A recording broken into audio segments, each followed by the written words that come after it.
Albus Simila. Welcome to Disan, a farming village in southern Mali. Today we're going to visit Disan's elementary school to meet some teachers and students and to see what it might be like to go to school in a West African village. I've got plenty of friends at the Disan school, so let me introduce you to a few of them. First, Madame Doumbia.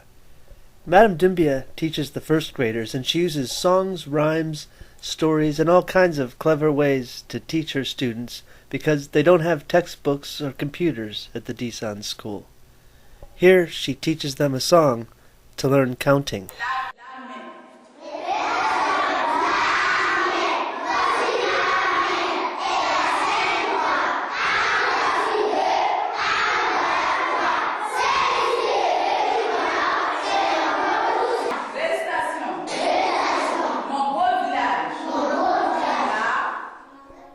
After a year with Madame Doumbia, students then go to second grade with Monsieur Sangare. Monsieur Sangare's students also love to sing.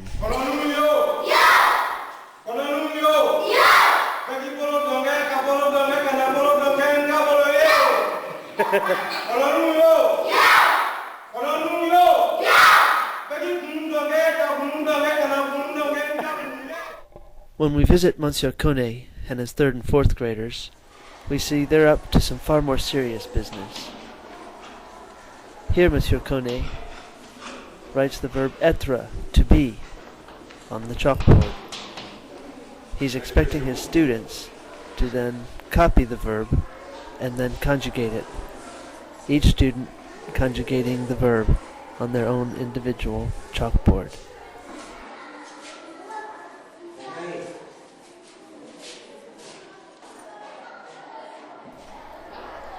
Students are always proud to be selected to put their answers up on the board. Now, as we move to the 5th and 6th graders, we see that they're actually studying geography. Here we see a student writing the name of the country that's to the north of Mali. Do you know the name? He's correct. It's Mauritania.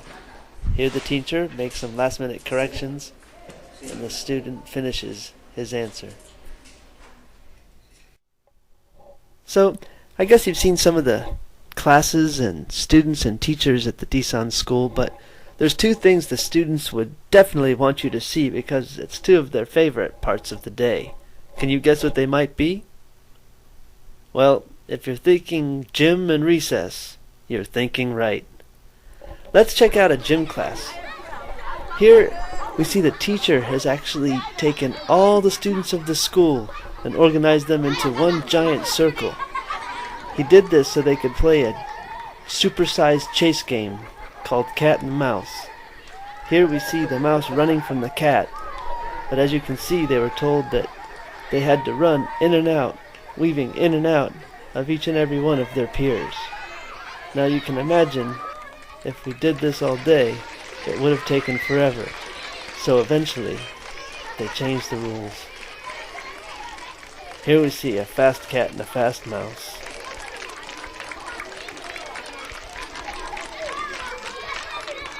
Most of the time, the mouse got away, but sometimes they weren't so lucky.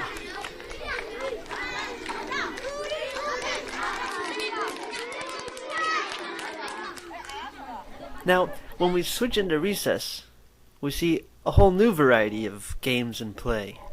So first, let's start with these girls who are playing a game of catch.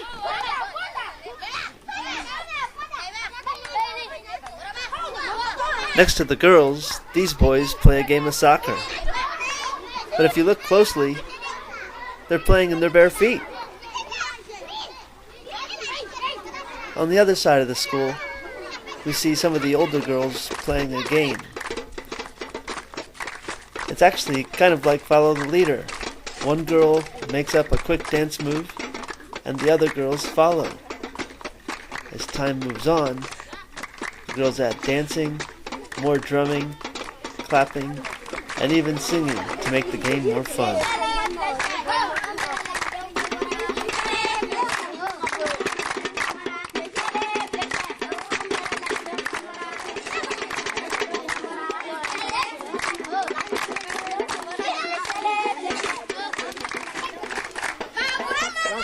Finally, in this last game, younger girls run across a circle and get thrown into the air by older girls as they all sing together, clapping their hands.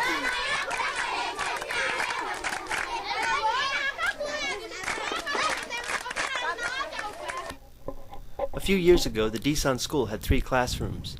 Each of the 3 teachers taught 2 grades at the same time in the same room.